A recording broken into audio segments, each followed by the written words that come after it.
Hey guys, welcome to the Nick Bahe YouTube page. You know what you need to do. You need to subscribe, you need to ring the bell, you need to like the page, you need to leave a comment. I appreciate you. All right, here we go. We're back. I know you. You know me. Felt like I was just here. It does kind of feel like you were just here. Midweek pod here. Shouts out to Pella Windows and Doors. They are always a loyal sponsor of the Nick Bahe podcast. Got the Yetis right here. Shouts out to Shoot 360.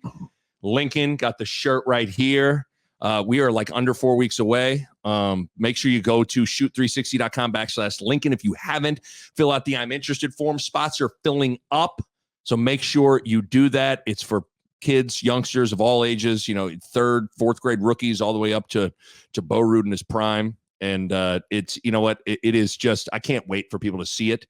Are you around on October 13th, 14th area? Are you in town? I was hoping to get up 1,000 jump shots. Oh, you can get up 1,000. I want to do 1,000, see what I actually like, how many I can actually make out of 1,000 counted.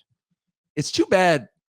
I mean, you growing up, I wouldn't say you were like a good shooter. And then I broke my arm 3 different times. Because like give me how far you, I mean, you like, that's not terrible, but I feel I feel like you break your arm a bunch. So I was starting to become a shooter like 8th, 9th grade. Yeah. And I was like, I remember it was in 9th grade. I hit like 5 threes in a game. And I was like, this new era's on. And then I broke my arm the next year, broke it again the year after. And then it's just like, and then I was already going to play football. So it's like, well, that's it for me. And you kind of got like big. And so you morphed into like a small ball 5 kind of. And that's what I had to play for our team, which is like, and then it's like you're doing big man drills while you guys are shooting. Yes. Doing Isn't that funny? drills. Yeah, you're right. Like there was a version of your basketball career that could have been a very different. Because you're not a, you're not a. No, I'm a 6'4", 5". Yes, I mean, but you were good. You had good feel with your back to the basket, but it's just it's what you needed to shoot 360. I needed to shoot. You 360. needed to shoot 360. It didn't exist at the time. I would say that's the reason I'm not in the NBA right now. I would agree with that. I know for me, I just one of the things I love about Shoot 360. We'll get to Nebraska football here for a second. Is just when I first saw it, I never forget about what it was like growing up, and just remember how bad I always wanted to go shoot somewhere. You wanted to get into you couldn't sometimes get to it. You couldn't. It was hard. Finding a gym, finding a hoop was really hard. I remember renting a court sometime. Remember at the Calvert Rec Center. Yeah, wintertime. Think about wintertime. You can't. Yeah. I mean, the amount of times I would drive over. Now, Coach Smith would sometimes let me into Lincoln Southeast, and I would shoot. But the amount of times on weekends, in the summers, all that stuff, that I would just drive over to Southeast, and I would try to, basically, I feel like I can say this now, hopefully, I would basically break into Southeast. Exactly. Like try to hope, just hope some door was ajar. Yeah. And then you hope, okay, I'm in. Now you got to get into the gym and hope the hoop is down. I say all that to say, like, this is just, I would have loved this. Well, and think about this. To pieces. Think even if like, you know, you got a hoop at your house. That's great, except for we all know Mr. Slanted driveway. We're like, you're good from one side and you never shoot from the side that's slanted. So you become bad from one side of the floor or the other. Or it's like, or it's windy out. The wind, it's, right? Yeah. So I can remember we'd go to Rousseau. Yes. And we'd play, and it's the big, thick rims. Yep. And the wind would blow. And it was like trying to navigate the wind in the rims. It's almost like you're not playing basketball. You're playing a different game. So this gets you inside on a real court. You get 1,000 jumpers up. I mean, that's the stuff. That's what you how you become do. A great shooter. Yeah, no question. I mean, it's literally, it's not complicated. The way to build up your skill is through reps, just getting up shots. And this provides that, you know, but I always have a theory with, like, you know, New York players, like when you think of a New York guard, you think of like a ball slasher.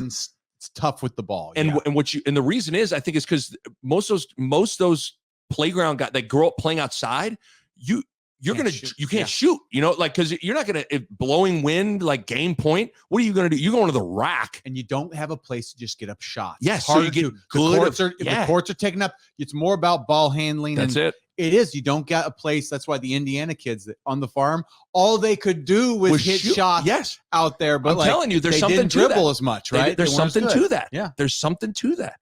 So yeah, shoot360.com/Lincoln. Go check out the website. There's videos there. Fill out the I'm interested form. We are getting close. I'm about to do my media tour. I'm going on a bunch of different shows. I'm fired up to do it too. You're going on a pod tour? I'm going on a pod tour. I'm going to be that guy. I'm going on Club Random with Bill Maher. I'm going to go on Joe Rogan's podcast. I'm going on with Simmons and Rosillo. I'm going to go on with them. You got to spread the good word. Got to do the podcast tour. Smartless. I'm going on with the Smartless guys. That ought to go really well for me. It's going to be great. Conan O'Brien needs a friend. Conan O'Brien needs a friend. Talking to Shoot 360. How do you feel about Conan, Nick? Being friends with Conan, Nick. Can you imagine? Makes me feel the least downloaded episode in the world. Nick Bond, Conan O'Brien needs a friend. Okay, my friend.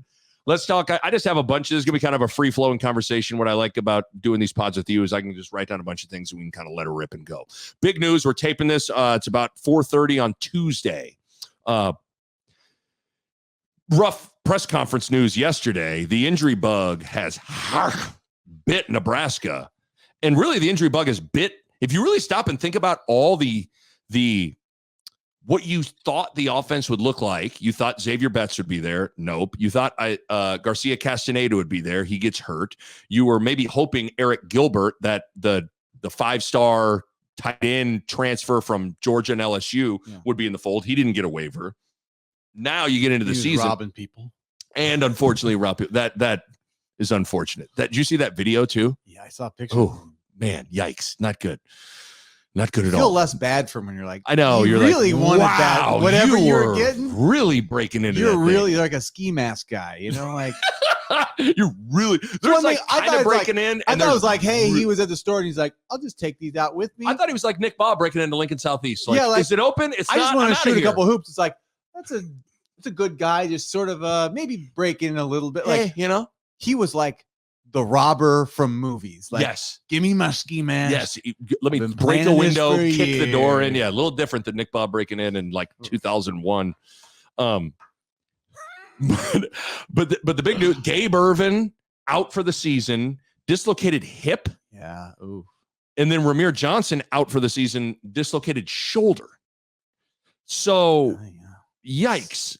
I mean, where, I guess, just your reaction. And my reaction is, I mean, we spent a decent amount of time talking about Anthony Grant and Gabe Ervin last pod, and we didn't know this information, right? But like we were still, like we're talking about how, hey, Grant's becoming like, it's become more clear, like Grant's got more juice, but like the idea was like, we have to have two running backs. You got to have two running backs. So like having Grant with Ervin felt like, okay, we got a decent running attack. Okay. Now it's like, we are going to be stretched thin. Anthony Grant's going to have a lot on his shoulders. Yeah. Like spelling him with who, right? So is it Emmett Johnson? So Emmett Johnson and the kid from New Jersey is like Ives. Yeah, I think that's like these are guys that have never seen the field. And now you're asking them to take 10 carries a game. Right. I mean, the backup running back gets 5 to 10 carries, usually. So, and that was usually like, Ramir was our third down and Gabe was like the starter. And then Grant was the counter punch, right. So especially they were different kinds of runners a little bit, and Gabe was our short yardage. So now it's like, okay, who's short? Like it's Grant. He's our third down back. Yeah. Like basically can these guys give Grant a blow when he needs it? And we don't want this guy worn out by, 6-7 games in the season. We need him for that final stretch. And boy, it is. It's the good thing is that, like we said in the last pod, I do think just all things being equal, ball in his hands, running. I do think Anthony Grant is the best runner. So at least you do have like the one guy you got there is who I think is their most talented runner. Yeah. He's been in this spot before. He was the guy last year. So this isn't like, man, can he handle it? He was the number one back for the entire season last year. He did almost 1,000 yards last year. Yeah, the guy can run. He's a good player. He had 4 games with at least 20 plus carries. He had 32 carries against Indiana. So like he's at least walked down that road before. Yeah, and I think he's a guy during the game. He's better when he gets the ball more. Well, and that's the thing. I agree I agree with everything you said about like you want to have 2 running backs and all that stuff. But I'm one of those guys that I don't love the revolving door of you know, so like the one thing that is kind of good about this is it's going to force them to commit to Grant getting a lot of carries, which you were running back growing up. Like there is something real. It's just like anything. The more you touch the football, the more cracks you get at running, just the better rhythm and flow you're going to get into. So if there is I'm just trying to think of like silver linings here of like, hey, he's walked down this path before. He's been that dude before. He is the most talented guy. I am one of those dudes that kind of likes to just have a bell cow. Now it's just whether or not Johnson and the other dude can come in and give them anything. But that's my worry. So my worry is like the complementary football. Like, you know, even if he gets 20 carries a game, right? Like, you know, there's still like 5 to 10 carries and call it 20 or 30 plays, you know, like somebody's got to play 20 or 30 plays. Go into the game. Think about running routes, screen passes, probably that, you know, he was never great on third down. No. And now it's like, so do we have a third down back? You know, blitz pickups, all the things that like are part of winning, the complementary football that like Gabe Urban was like pretty trustworthy. Johnson Ramir was pretty he's a fifth-year guy, like trustworthy, right? Yes. He was our third down back.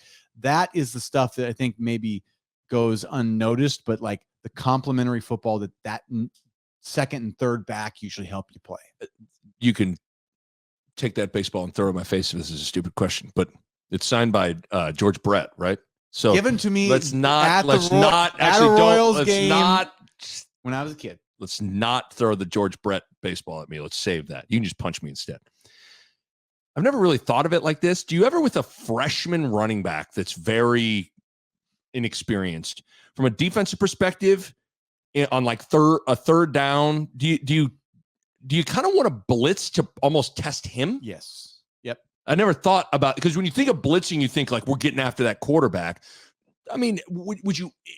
But think of blitz is you are doing that. The idea when you're scheming a blitz, in my mind, is like you go, here's what we think they're going to be in, and here's how we attack them, like how we attack their blocking scheme, right? So if they typically protect, let's say, you know, they slide and the back comes here, or the back inserts, like there's going to be different ways they block certain looks. And so if you get a feel for if they come out in this, and we can call this certain blitz, it might put the matchup you want where like it gets Luke Reimer one-on-one on like this he guy. did against Colorado. Can this guy block? And you tell Luke, run right through his face, right? Yes. Or if they're trying to block an edge, you know, all these type of things, right? There's different ways to attack it. So like you're bringing people maybe where this guy's got to protect that. So he's got to make a decision 2-on-1.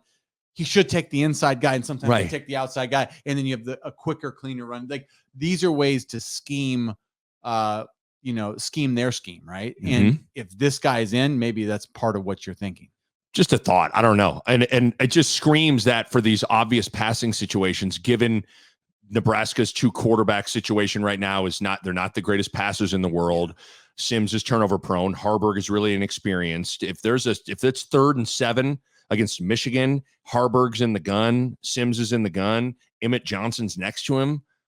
It's www.blitz.com. Yeah, but I also think, you know, I think some people make jokes like Jeff Sims should go to running back. It's like, no, he should not. He should not I don't understand that. No, he should not. But here's actually a thought is if you don't got 2 real running backs, like I don't know how good Emmett Johnson and Ives are, but maybe they are good, and it helps ease some of that pressure on Grant.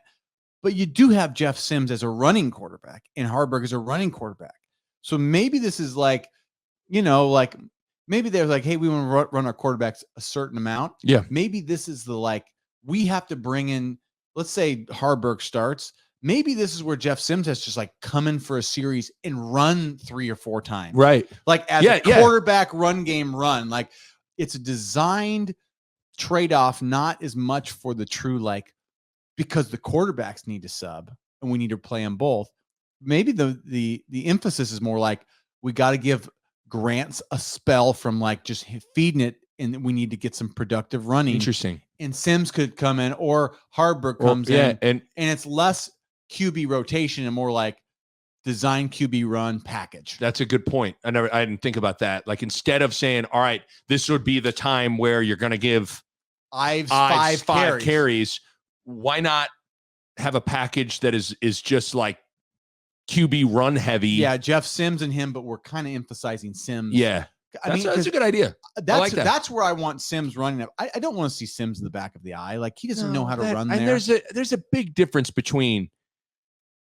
I know it sounds weird. There's a big difference between being like quarterback running and what that looks like versus running back running. Exactly. Like Jeff Sims running a stretch zone and having to read the cut. Like he reads the like. Is the end down? I'm going. Yeah. I'm dropping back. And I got a lane and I go. It's totally different. Like he's never probably done that in his life. Yeah. And it's a feel thing that I would say you don't want to be teaching him that now. So the one, again, another silver lining, I'm just trying to think of like, is what you're talking about is like, I think this forces Nebraska to even lean into the quarterback run game even more now. Yeah. Overall, I wrote this question down. How much does the news of Irvin and Rimmer out, does it impact? Like, is it enough to be like, I was thinking 6-6, but now I'm thinking 5 wins, or I was thinking this, or like, does it move it? If it's not moving in a half game, I think or if it's not moving in a full game, it's moving in a half game. Okay. Like, wow. Down. Yeah. I don't know how it doesn't. Like, right. It's your complementary running backs when we don't got receivers. Especially, yes, because that's what, especially given the you open that offensive cupboard and ain't none, there's like, it's basically like a single guy before they get a girlfriend. It's like you have your friends over, you're like, you want some food? And you're like, and it's like expired bread. Yeah. Dusty. Like bats fly out of it for no reason at all. But yeah, you got any paper towels? Like, no. I got a towel. I got a towel that I can give you. I got a t-shirt. I washed my car with this towel, but you can use it. I worked out with this in this t-shirt last Thursday. Just wipe your hands with it. It's no big deal. My wife always kills me because I used cut off sweatpants. You know, I had like these cut off sweatpants that I had these like extra cloth from that I used as my oven mitt. What? You didn't have an oven mitt? No, I never have an oven mitt. And she'd be like, why don't you have an oven mitt? But I got this. That's pretty. But I had like 10 things like that around the house that she'd be like, well, why don't you have like a headboard? You don't have a headboard for your bed. It's like, well, why would I need one of those? Or like I didn't have a side table. I'd be like, well, I just put my stuff on the floor. I didn't have a dresser. And I just stacked the clothes around the room. And she'd go, you don't have a dresser? I'm like, no, I just stack it around the room. Like, why would I go buy a dresser? Right. And so you didn't know this, did you? No. I guess now that I'm thinking about like your room in college, I don't remember seeing a dresser. I don't think. No, never. Why would you have it? What? I mean, just put it on the floor. You're a single guy. You're preaching to the choir. If I live, I would not have pictures on my wall. I would not have art. I would not have guys don't think like, I don't think about things like that. So one of the things I'm most proud of in my life. So I bought my first house at 33 years old. Yeah. I mean this. Before that point, I had never, ever bought a piece of furniture. I went 33 years. No purchase at all. Never. So if somebody's like, I don't want this couch, I'd be like, oh, that's my couch. Right. And then somebody would be like, I don't need this table. Because you had the couches that were in the Ruud basement, right? I had one from there, and then my other one, you had the recliner. You had the recliner. Yeah. And then the table was my sister's, and a bunch of like silverware. People like, throwing the silver. I'm like, that's my silverware. No. I never bought a pot, a pan, a cup, a glass. I think I respect it. I think the more I listen to it, the more I respect it. I didn't know about the oven mitt thing. No, and then they never bought an oven mitt. Why would I buy an oven mitt? I got this sweatpants. I got sweatpants. I got sweatpants that I cut. So now, but now I have a house. I have things. I got a headboard. Now you're kitchen. Like, I went over to your house you and I had like whiskey, and you had like the ball ice. Nick, I've been fully domesticated. At that. Look at us. We had like, it was great. I enjoyed that. I've been fully domesticated. The best cup of whiskey I've ever had in my life. Okay, so we got on that because of the lack of offensive weapons. The cupboard was bare. That's it. That's right. So yeah, I don't know. You're swaying. I was seeing it as an impact. I wasn't sure if I was ready to move it. If you're a betting man, right? If you're a betting man, yeah, it's gotta move it. I mean, you're starting running back up to this point, and you're starting third down back even though we know Grant is like, we've kind of come to the conclusion he's the best running back. Yeah. He had not been playing. Like, that's where we got to be real. It's like they were okay not playing him. So like, we got to be real with what that means. I think Grant will do good this year, but that depth is going to hurt us. Okay. At some point it will hurt us. What if it's hurt? Oh, damn. Yeah. Yikes. That's 2 games you might lose then, right? Okay. Then here's bigger issue. The quarterback situation, or what's around the quarterback, the lack of wide receivers, the running back injuries, what to you is the bigger issue, the bigger problem? I would say not turning a blind eye towards what's in the cupboard. But that QB spot is all be all at this point. We saw that first game. It doesn't matter who your receivers are. If you can't get the snap, you can't make a throw. Same with the second game. It doesn't matter if that guy can't do it. If that guy can do it and the cupboard's bare, I'm going to take that risk. But you can't have bad QB. I think I was listening to Sam McEwen on the radio, and he was talking about how he thinks it's he thinks it's more what's around the quarterback that's the more of the code red situation than the quarterback. But I just disagree, and I just think if you just do this exercise of like, would you rather have right now Shedeur Sanders? You could make a trade, and you could get Shedeur Sanders, or you could get, a good running back and a good receiver, but you keep Heine and Sims. I'd take Shedeur. I would, because I would take him and play every one of our backups at every position. And I just think it gives you a totally different confidence. It gives you a totally different ability to run whatever you want to run. And I just saw that those first 2 games, I mean, we couldn't even dream of winning them because it was debilitating. Like, if you can't just do the basic things, it doesn't matter what those other guys do almost. Yeah, I agree. That's where I'm at. And the other thing along those lines, because Satterfield spoke today and he was talking about how they got to find more of a passing game if they want to win games and all those things. I didn't realize this. I saw this nugget in Husker Extra that right now, Nebraska's offense, they're averaging 21.7 pass attempts per game. That ranks only ahead of the 3 military academies. That's telling. I mean, wow. I know it's. I don't. Does it feel like that? Yeah, I think here's why. We've played some like, it's been a slow pace. That's where I think it's more a product of the pace and the turnovers. Like, you turn it over 4 times in a game. Well, that's going to cut. I mean, how many plays are you losing with that? We've lost a lot. Yeah, we've lost a lot of plays from turnovers. Yeah. And from just like the slow pace. That together is, I think, that stat. I mean, we're not like we don't throw it. I mean, I'd love to see our run pass ratio. Yeah, I wish I'd have, but I just saw that. I was like, it doesn't feel, they're not, this isn't Danny Werfel and the Florida Gators back in the day where you're airing it out nonstop. I mean, it's like I'm certainly not suggesting that they're airing it out. They're not, but I also don't think this is like Haarberg threw the ball 24 times the other day. I mean, but it's only 24. I mean, it's also a window into like, people are airing that bitch out now. Like, people are throwing the football 40 to 50 times a game. It's just, I just saw that stat and was surprised by it. I'm with you in that I think the more code red situation is the quarterback right now, as crazy as that sounds. What do you think? It sounds like, curious having a couple of days to sleep on it and think on it. The Sims Haarberg situation, it sounds like right now they're splitting the reps in practice. I think there's a little gamesmanship from Rule in trying to not divulge too much on where Sims is at. I think that I would always advise to go the Belichick route and just kind of give people nothing with stuff like that. Yeah. But it's also like the game plan. It's not like if I'm Louisiana Tech, whether it's Sims or Haarberg, I don't think that really alters like how I'm approaching the defensive approach to this thing. But is there a chance they both play in the game?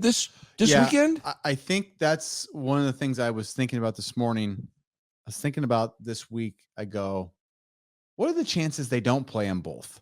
I think the chances that they don't both play is getting lower by the day. I think they're both going to play. Like, I think whether Haarberg starts or Sims starts, the other guy is getting a series in the first half. Okay.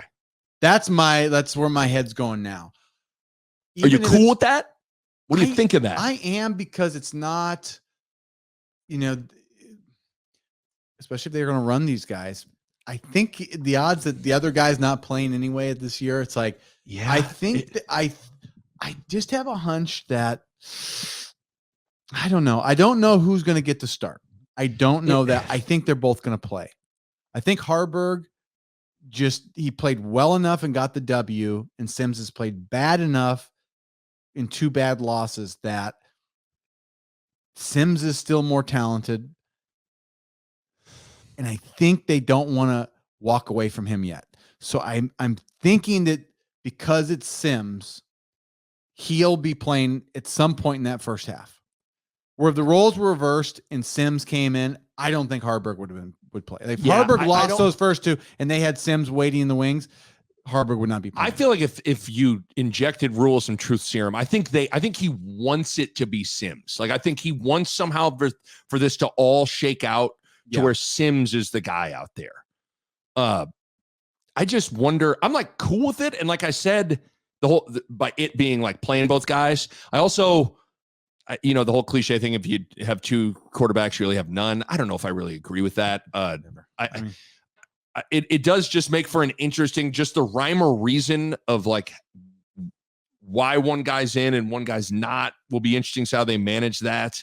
I hope it's a competitive week of practice. Like, I hope these guys are, even though it's like it is the quarterback position, I still think, hey, go compete, go be better this week in practice. Yeah. And if you are better, and maybe a guy like Jeff Sims needs that. I don't know Sims. I just don't know his demeanor and his psyche. Like, does he need to be pushed to be like, you're not going to play unless you take care of the ball, to be like, I'm taking care of the ball this week? Yeah. I don't know him. Maybe he's one of those guys. Yeah. I think we've talked about that. I think one of the things that some people pointed out is like, when you ain't coming out, like, you're just maybe subconsciously going to let up a little bit but when like, man, if I'm not perfect here, I'm out and I might not get back in. And it's also, I mean, if T. Frage and Brooke can compete, yeah, these 2 guys can, like, that's where I said this on Sunday when we do the recap pod. Like, I just don't think either player is special enough that you got to cater to them or overly worry about them with this whole thing. There's zero worries for me. I mean, like, this is about your team and winning, and these guys need to.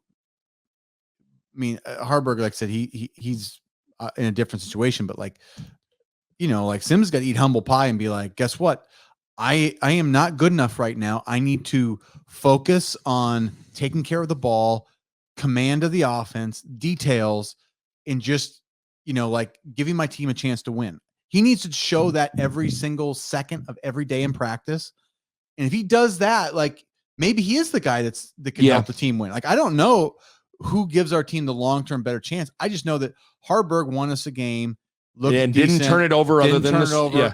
And, he's probably earned the right to play too. So between them, I think you're going to see them both. But I would like to see big time competition this week. I agree. I also, what you hope doesn't happen is that sometimes when people are in a battle, when they get their time to get out there, they think they got to go make a huge play to stay in the game or to seize control of the position. What I don't love is the idea that Jeff Sims or Heinrich Haarberg goes in there and goes, I gotta hit a home run here to warrant staying in, being the guy, like, you hope those guys are. This is where rules got to be good. He's got to be like, you know what the home run is for you too? Don't turn over the football. Yes. That's your home run. If you guys do that, you're going to play more. Right. That's got to be their home run. It can't be, throw the ball in a laser and across the field and split 2 defenders. that makes you like that. That's not what it is. That's not our home run. Our home run is take care of the football and run physical, probably. So that's what make smart decisions. I think Rule strikes me as he'd be really good at that, of making sure these guys know, like, hey, your mindset. Nick Bahe, the situation, very detailed play calling, yes, ball handling, very crisp. Oh, did you see the Syracuse play action? I think it was Syracuse, the quarterback to seal the game. It was like they went for it on it was either 3rd and like 1 or 4th and 1 to like seal the game. He did a play fake and literally held the ball, like for my YouTube, for the people watching on YouTube, fake, put the ball, hit it from it, and like watched the running back, and then turned and ran, and no one was there, and he iced the game. Like that. Nice. I love that. I love Great that. Ball work. But that's, those guys need to be like, you're right. Like your home runs are crisp ball handling, in and out of the huddle. Everything's managed. Don't turn it over. You're making, like those more so than any spectacular play. That's what you guys got to focus on. Because it is interesting if you don't play Sims this weekend. Like if let's say for a second you don't play Sims and you play Haarberg, and Haarberg plays fine and Nebraska wins. You can't go back to Sims for Michigan, can you?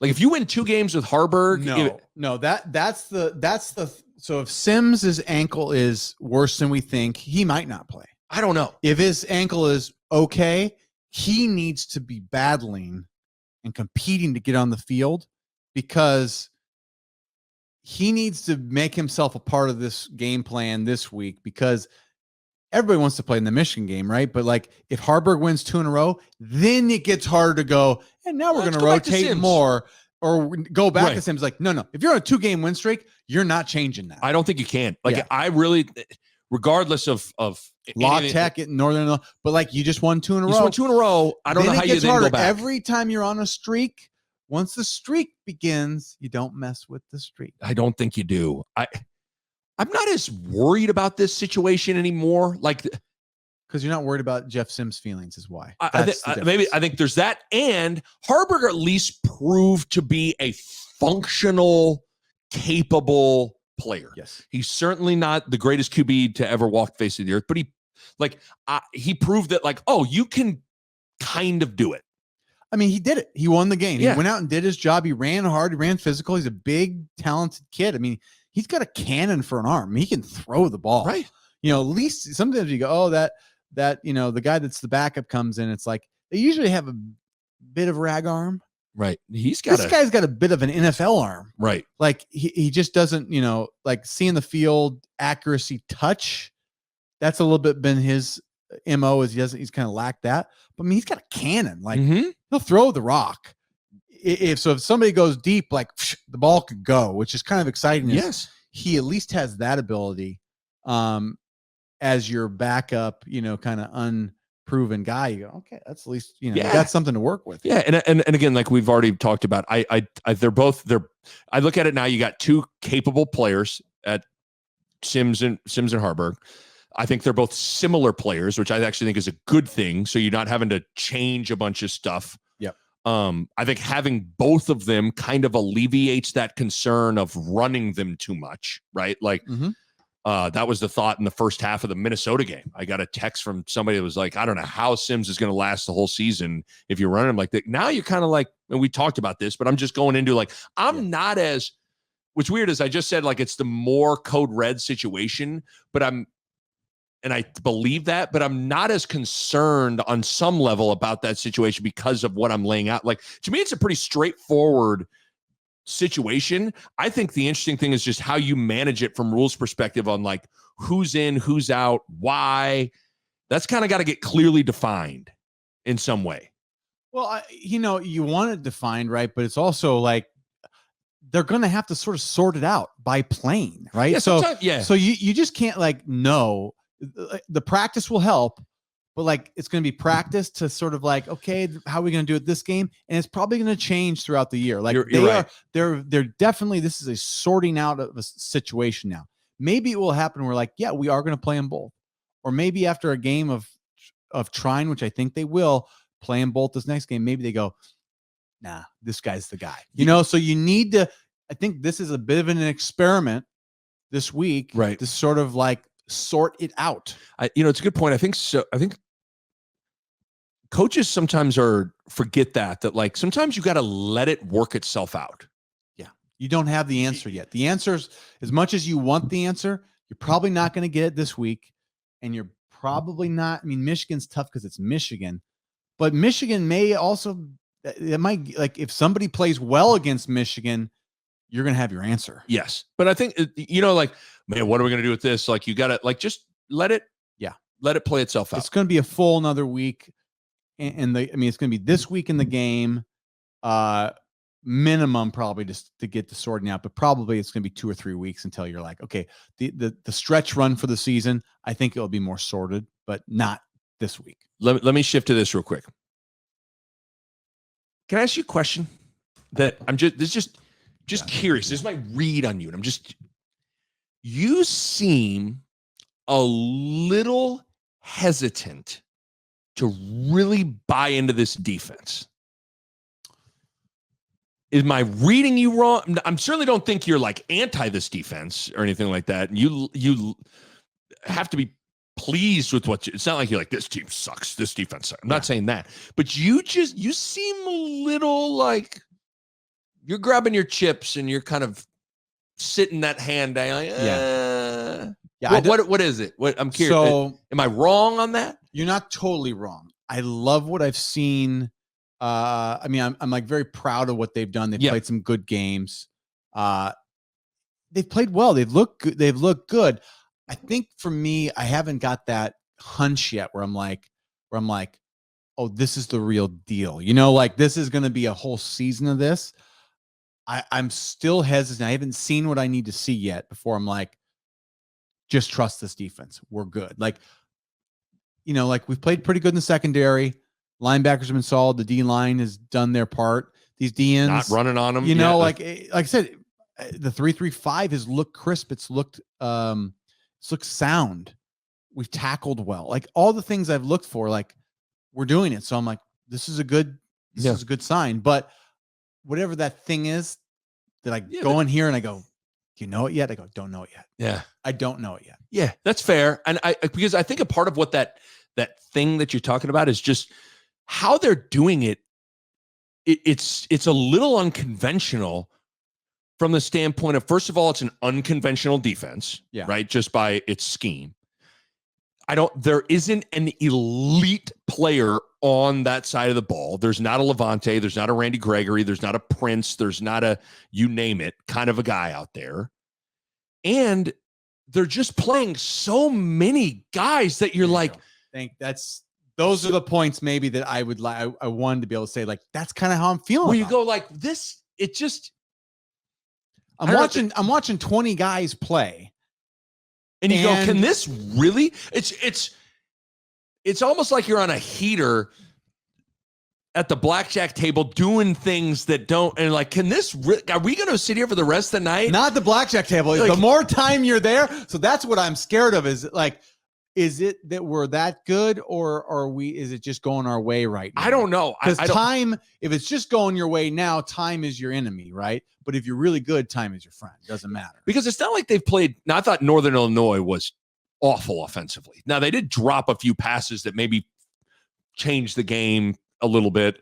But I mean, they played Colorado, and I know they got a 36 hung on them. But anybody watches that game, that's not entirely accurate of like indicative of what that game was like. Minnesota, I don't know. It's just I think that's my read on you. But and I can understand, because I'm like, it doesn't check the normal boxes of what you usually see with a great defense. Yeah, no stars, no star power right now, and no star power playing a lot of people. Tony White, I'm liking him. I'm liking him right now. They need to make sure they hang on to that guy. Yeah, I mean, I think that's sort of like I'm coming that way. I like Tony White. I think he's just like, schematically, it's looked good to me. So that's passing my test more than, but like the eye test of like who the guys are and how many of them are playing. I'm like, that's fine against certain teams, But over the course of a season, we're going to play Michigan, Nick. We're going to play Wisconsin. We're going to play Iowa. We're going to play Maryland, right? You know, and like Illinois always comes out for us, plays us tough. Like that's what I'm going to be curious to see is like, what are we against those guys? I think this week is going to be this week. It's going to be fine. You know, they got a pretty good offense. We're going to be fine. Sure. But we're going to learn a lot about this defense against Michigan. It does. Two things with this, and we're just kind of, I mean, I mean, we could turn on the mic and, you know, it's like, oh, this defense is great and they're doing great. I mean, like, yeah, I mean, I think they've played really well. But to your point, like as the season progresses and you play good teams and the grind sets in, like it's typically you need dudes. And it's hard to scheme your way through and they're gonna see they got more tape. That's always my second point. Like, I wonder if there's a little bit of that too. Like with each passing game, these other coordinators get a chance to see more and more and more of this unique defense. Yeah. And so I wonder where that. I mean, I wonder that Michigan, because they've played Lucky Charms, Tech, like in Harbaugh.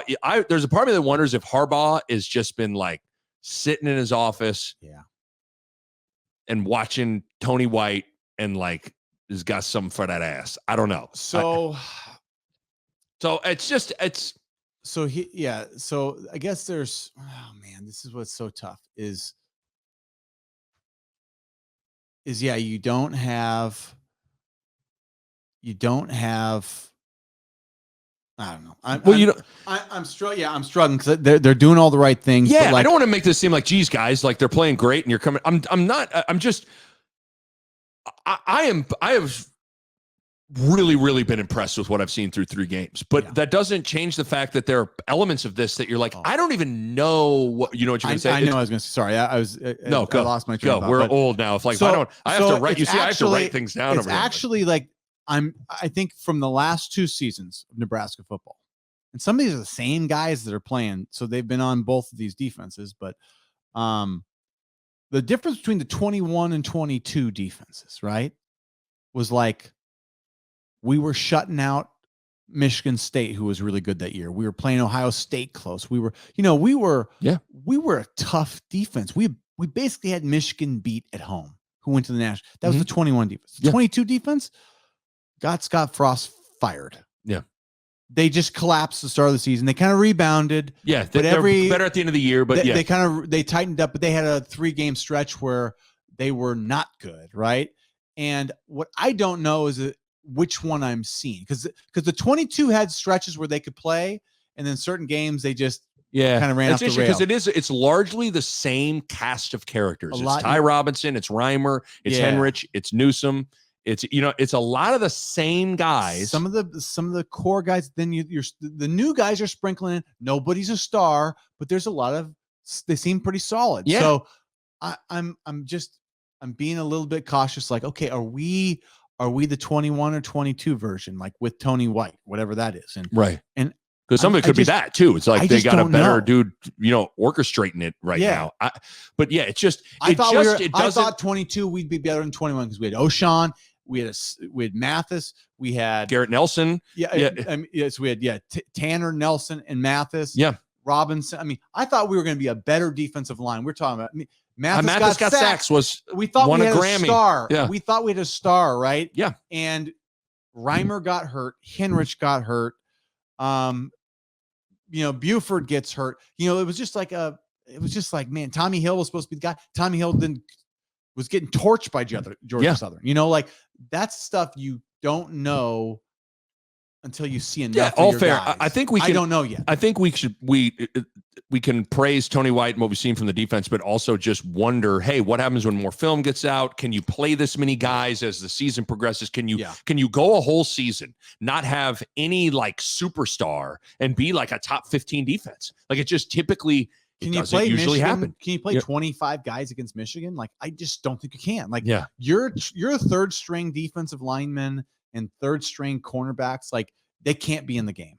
Well, they cannot be in that game. At some point, you got to tighten it up. Like, you could argue that, like, if you're calling an all-out cover zero blitz on 3rd and 10 at Colorado, you can't have Tommy Hill on an island. Like, he's not proven that he can do that yet. Yeah, that against, to me is. I don't know if that was with Weaver or Hunter, but whatever it is, like, he hasn't proven he can do that yet. You know, like. So it'll be interesting to see how it progresses. I'm wildly impressed with Tony White. This defense has been way better than I thought it would be. It's a top 5 rush defense. It's been amazing to watch, but it's just, man, is this sustainable? My early prediction is that Tony White's Matt Rule's best hire. Oh yeah. You know what I mean? Like, yeah, I don't even think that's it's separating itself pretty quickly here. He for sure seems like the best hire. We got to let the year play out, but that's my early prediction. Coming up next, I didn't even prep you on this because I want to just throw it at you. I want to 3 games in, taking into consideration injuries, but most importantly, what we've seen. We won't do it in order, but let's think about our 5 most important players. Oh my gosh. That's coming up next. First, I got to tell you about Pella Windows and Doors. If you're thinking about, that new window, that new door, sometimes you need to actually go into the showroom and get a better sense of what you are installing into your home. And they have showrooms in Omaha and Lincoln. And it was really a game changer for me and my wife. Being able to go in, you get to see the color that you're thinking about, the design that you're thinking about. It just changes your comfort level with what you're installing into your home. And speaking of comfort, you get the Pella experts involved in the process. You're feeling great about it. So you can get a free in-home consultation. That's right. It is free. Where you'll get a Pella expert to come out to your home and give you a Tony White-esque game plan for your windows and doors for whatever your wants, your needs, and your budget is. Go to PellaOmaha.com, PellaOmaha.com, or again, check out their showrooms in Omaha and Lincoln. Also got to tell you about Shoot 360 Lincoln coming October 14th. We're going to be open. Again, we were talking about it at the start. Basketball is a game of skill and a game of confidence. The only way to acquire both is through repetition. And that's basically the whole model that Shoot 360's skill development process is based on. Reps. In 30 minutes, you're going to be able to get up 300 plus shots on their arm machines, the automatic rebounding machines, the big nets that pass you the ball back out. You're getting real-time objective feedback on every shot that you take with their patented and proprietary technology, tracking everything, arc depth, alignment, where you're at on the floor. All that gets tracked into your app as a member. You can review your workouts. You can also pre-plan your workouts because you have those all loaded in there. The skills bays are unbelievable. You got this big touch screen in front of you, and it gamifies the whole process. All these kids these days, they love being in front of a tablet. This is kind of what that is, where you're playing like Bug Smash and memory and different things on a big board, but you're working on your ball handling and your passing. It is just, it's Sean Livingston called it Basketball Disneyland, and that's appropriately named. Check it out online. Shoot360.com/Lincoln. Shoot360.com/Lincoln. Fill out that I'm interested form. Okay, Bo Robert Ruud. 5 most important players. Let's not, for fun, obviously it's like we could put Heine and, do you want to exclude Heine and Sims? Sure. 5 most important players based on the 3 games we've seen, what we see with this team, what the formula is, all those kinds of things. I only wrote down 6 names. Let's sort it out. First name I wrote down, you can say like you're a bouncer at the club. You got that velvet rope. Out. Now, when you say most important, we got to talk through. Okay. What are we talking? Are we saying the most important that they play well the rest of this year, or either the most important member of the team beside, like, I guess frame that for me. Both. I think it's importance. Like you wouldn't have had, like I wrote Grant down now. Okay. I would not have had Grant on this list. I would not have had Irvin on this list. So you do for that particular scenario, I'm taking into consideration the position, what's behind him, what the offense needs, all those things. But then, for instance, I have Luke Reimer on that list just because he's the best player on the defense. Yes. So you don't need to outthink yourself. Like you need. So I know that doesn't fully answer it. It's just kind of like a combination of all of that. Okay. All right. So you're the bouncer. I walk up. I'm like, yo. What's up, man? Can I get in there? All right, hold on. Tell me who's with you. Who's with you? Let me see. How many you got? How many you got here? How many you got? Hold on, man. This is my guy. This Luke Reimer right here. Luke, so what's up to my man? What's up, Luke? Okay, he can be in. Luke's in? Okay. Yeah, don't see ID. Okay. All right. Hey, this is they call him AG. This is Anthony Grant. He's had is an interesting. He fumbled, right? The fumble guy. But no, he's good, man. Last year he was. Oh, he had 1,000. Okay, you're in. You're in. Yeah. Okay. AG. I'll see you in there. AG. We bring in this next guy. Come. He's big. He's really big. Come here. They call him the polar bear. This is they call him Nash is his first name. This Nash. Can you let my guy Nash in? Ooh. Oh, now you're talking to your earbuds. Like, hold on, let me talk to them. How many people are inside? Okay, you just don't have to hold up here. Okay, wow, Nash, hold on, dude, hold on. Okay, what? Talk to me. Okay, this is what we're talking about. The top 5 most important guys. Nash has been a menace to society. So that would put him over. That would put him over Ty Robinson. I think we're going to have one. I know, but you were saying you get one guy probably from the defensive line. Yeah, I'm going. Who's Nash. more important? Kevin If Nash. He's out. You're saying that means you think he's better than Robinson. I could see him being important to be. We need a compliment to Robinson. Oh, so I'm saying. So you'd rather you can't have. That's what as I was prepping for this, and maybe I am prisoner of the moment of the first 2 games, but. Our first 3 games. Right now, he leads the team in tackle in TFLs. Yeah. He has 1.5 sacks, so that puts him. Reimer's leading the way with 2.5. Then Lenhart's got 2. MJ Sherman's got 2. Jamari Butler's got 2. So I mean, he's right there, top sack. Polar guy. Bear had his last game. He was excellent. I have never seen him play like that. He played awesome but like, I also don't know that, like, is he the guy that we're expecting to move the needle all year? Because if that's people's expectations, I'm not there yet. Okay, so right now, you're saying only one kid. So Ty Robinson is also next to him. By time said, guys, there's a guy to girl limit here. It's too many dudes. Okay, so Ty. So I think Polar Bear has to go to. I think Polar Bear has outplayed Ty so far this year, but Ty's supposed to be our guy. Okay, so you're going to let Polar Bear in the club. He's not going, but you're letting Ty in the VIP. That's probably the way I do it. Like, I think I'm proud of the way the Polar Bears played. So okay, he's been awesome. But like, we write down Ty then. But he's also not really a pass rusher. Ty is supposed to be a pass rusher as well. Ty's supposed to be our best player. We haven't really seen it yet. I just feel like in 3 games, and maybe I'm overreacting, like there's something I feel kind of like Nash has splashed a little more to me than Ty has in like 3 years. Ty had, like, we've had some discussions about Ty. We're kind of we've been waiting for Ty to be the guy that and I don't know. I don't know where I'm at with him. But someone's got to be on that D line. Yeah. You need someone in the club. Can we come back to it? Okay. You two both stand outside. Hold on. Go stand outside. We're going to talk about this. Okay. Give me the other guys. Hold on. Come here real quick. We got 2 in. We got 2 more. Give me 2 more. Usually these guys all like to hang together and it's kind of hard to separate them, but come here. I want to introduce you to Ben Scott. Ben, say what's up. This is Bo, the bouncer. I feel like somebody in his crew of the O linemen over there. What's up? Hey, what up, Bo? Yeah, what's up? What's up? You know that. Sorry about that, Bo, the bouncer. But this is Ben Scott. I want Ben Scott in the club. You want Ben Scott in the club? Who else do you want? Like Teddy Peno ass down. Finally got a little run last game. Someone from the O line has to be. And here's my line of thinking. You got to have, just like we have to have somebody from the D line, we got to have somebody from the O line in. But what about Teddy Peno-ass? So you would rather have Teddy Peno-ass down? I mean, I'm saying if you're drafting an offensive lineman when he's healthy, like, are you taking him or are you taking Scott? That's when I say importance. Like, well, yeah, I mean, he's got to come off.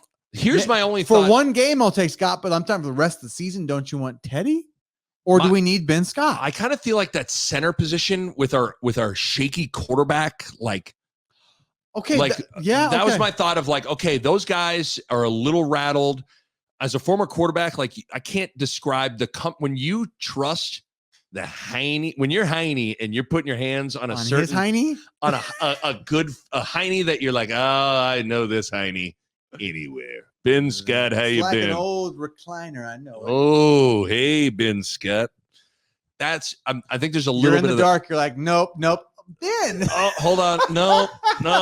Ben, it's you. Ben, there you are. I missed you. Okay. Wow, Ben Scott, you throwing Ben Scott out the club? You made a good argument. Your quarterback center argument, that was my reasoning. The interior push. Teddy's been injured, and we don't know what he is right now.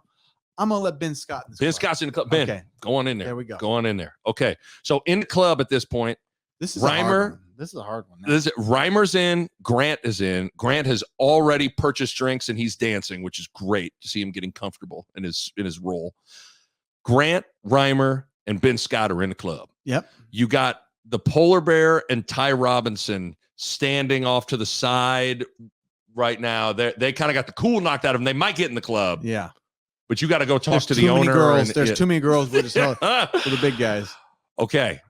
Next guy I wrote down. This is a bit. I'm interested to see where you go with this one, because this one we got two sides of the ball where there's like three position groups that have not been touched. You're gonna be surprised. There's one position group I don't have anybody on here, and maybe I'm being stupid, but I feel like it's a product of like. Well, okay. Because are we doing 5? I want to do 5. Okay, so this is the hardest choice you've made here. If you're doing 2 guys, see, maybe I have 2 guys that are similar. One. Come over here real quick. If you looked at his ID, it would say Canton, Ohio on it. Oh man, you're going there. Or you come here real quick. You have Mr. First Down. Oh, see, I mean, I'm thinking defensive back. See, my thought is like defensive back. There's so many of them. Like you can survive. Like Hartzog or Newsome doesn't play well. Like to me, Washington is their most like dynamic. Billy's important too, though. That's where I'm like, to me, okay. Are you vibing with me that Fedoni, Washington, Billy Kemp? Are we going to let one? I just look at that. I think you got to have one. You got to have one of those guys. I thought Billy Kemp. I'm also a little down on Billy Kemp after this game. He had a bad game. Like the Polar Bear had a great game. Billy Kemp specifically had a bad game. He's just. I just look at Washington. To me, like a great game from Washington is more. Like if you told me for the rest of the season, Marcus Washington balls out or Billy Kemp balls out, part of me feels like, man, I kind of think Marcus Washington balling out might help. Just because he seems like he gets more first downs, obviously. I don't know. I think Billy Kemp might be more crucial to this offense. Because he does return punts. And he is the possession guy. Like he's the scatter guy underneath that you're supposed to be getting the ball to. He had a bad game, but I still think he is more integral to this offense than maybe Washington. Okay, so but what Billy about Kemp is walking? You can't see him. He's too short. Billy's in the club? Billy's going in the club. So Billy Kemp's in the club. And Fedoni is Reimer's in the club. He's in the Hall of Fame, so he doesn't need to be in the club. Okay? I love that we put him in the Hall of Fame, but he can't get in the club. He's not getting in the club, though. All right. So in the club at this point, in the VIP section, Billy Kemp, Luke Reimer, Anthony Grant, and Ben Scott. One more spot. You're the bouncer. I've presented you all my crew. If you want to make a phone call and invite someone else, this is a tough one. I'm going. How many girls we got in the back? One. We got room for one. One more. And standing right here is the Polar Bear, Ty Robinson. Fedoni hasn't left yet. Neither has Mr. First Down. You could certainly. I know. I got a text that Newsome is actually just down the street, and he'd love to come in this. Here's what I'm gonna do. Because because Ty's older and he's been around. You get to get in the club one more time. One more chance. You get to go to the club one more time. But next week, it might not work out for the him. Polar Bear is on the short list to get in. Fedoni's on the short list. Marcus Washington's on the very short list. If those three guys keep having good games and somebody else in that club, if Billy Kemp and Ty Robinson, we don't see it. Like we're giving the bouncer's going to say, guys, we're a little full in here. We'll send them out, and we got room for two. What is it? Robert De Niro in Meet the Parents. He gives him like the, hey, Greg, like that's what we're kind of giving, like Billy Kemp, Ty Robinson, we got our eyes on you. This 2 games in, it's time. We gotta give you some time, right? It's basically we got a game or 2 sample before the club is going to change some policies. Yeah. So Billy Kemp, Luke Reimer, Anthony Grant, Ben Scott, and Ty Robinson are in the club. They're in the club. They're having a great time. And they have lots of fun. All right, it's just kind of fun. We should do this like every couple of games because imagine who's in the club. We'll do who's in the club. Yeah, who's in the club every couple of weeks to see how that alters. Because, I mean, wouldn't have had Ben Scott. You wouldn't have had Anthony Grant. I mean, it's AG. AG is now officially in the club. Got Luke.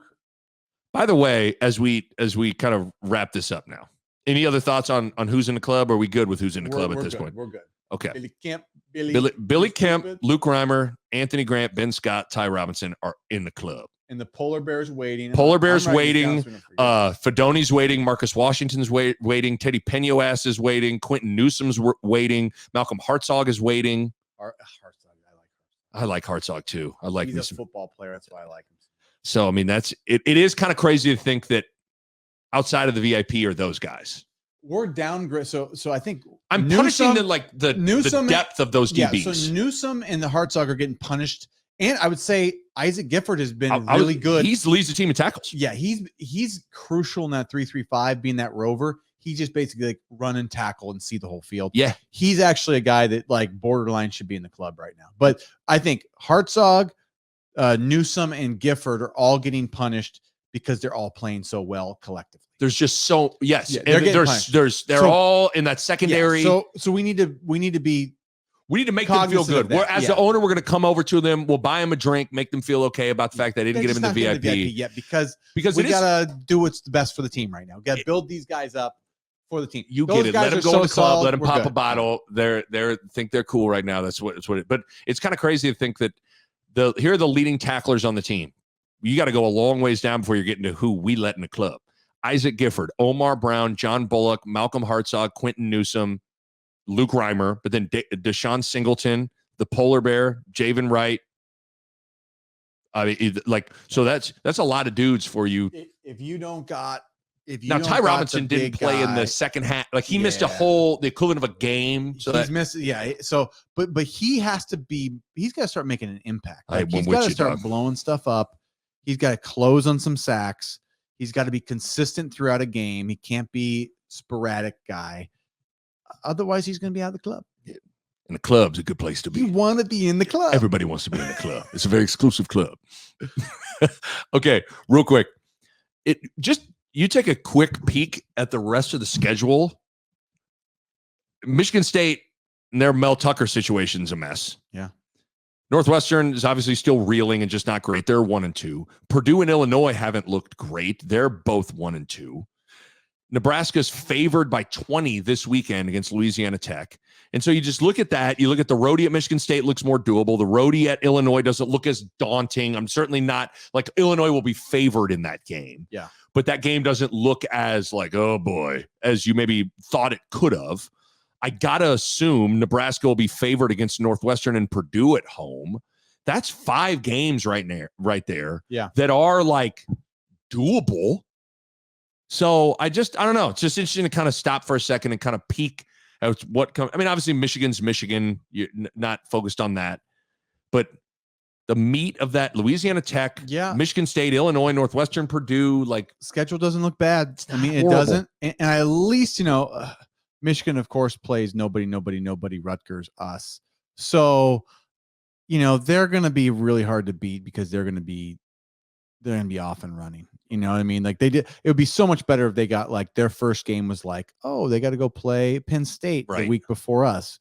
So they use all their juice and concentration preparing for that. It's unfortunate. So hopefully that, Rutgers could do something to, have them overlook us. But like that game is not going to be pretty in my guess. That's my thought. But we need to rally because we do have a winnable second half of the season. We do. This weekend, I mean, Louisiana Tech, they're 2-2. The spread 20 in favor of the Huskers. Their starting quarterback got knocked out of the last game. His status is a little bit up in the air. They got a little 5'7" dude. His first name is Smoke, and I think he's just out there. I'd maybe let him in the club. Oh, if I'm checking his ID and his first name's Smoke, I'm like, you're in the club, dog. McLovin. So that's a cool name. That is a cool. That's a good impression. That's good. What a great name, McLovin. That's just so good. I think the defense plays well again. I want to see a clean game. I want to see a turnover-free game. I want to see a game that's organized, no timeouts because you're going to delay a game, those kinds of things. Be fascinating to see what happens. I don't have a great handle on this one. I think I'm saying Nebraska win 28-13. I think that's fair. I think we'll win this game. We were a little bit more concerned last week. Yes. I think the spread was only like 10 or 11 too. So it's, I think this especially with the quarterback issue there, that's usually a big drop off. So at a school like that, we got to contain smoke. Where there's smoke, there might be fire. Oh, I'm all in on my game ball's already going to smoke. Just contain smoke. Just contain smoke. It's hard to contain smoke. Throw cold water on smoke. It doesn't work. The second let's cold water on smoke. It doesn't really work. It's got. If it's smoky and you throw a bunch of water, it kind of get a little bit more smoke. Usually that creates the smoke. Well, no, that's fine. But it means he hasn't got no fire. He doesn't have any fire. Once you throw that water in there, it's fine. You can smoke all you want as long as there's not any fire behind that. See what we just did to smoke? Shut him down a little bit. So, yeah, it'll be fascinating to see what happens with the quarterback spot. It's going to be interesting to see what AG does, Anthony Grant does, being the guy. Be interesting to see what those two rugrats behind, two young fellas behind Anthony Grant look like. Can the defense keep it up? Big game. So it's kind of like your last tune-up before, then you're Big Ten the rest of the way. Yeah. So there you go. Hour and 7 minutes. Look at us being efficient, my friend. This is all pretty good. Okay. Recap pod will be back. Louisiana Tech, and then it's Michigan week, and it is on and popping. Do we need to go make sure the club looks like it's getting a little rowdy in there? Let's go back to the club. Let's go back to the club. A Hurrdat Sports Network production.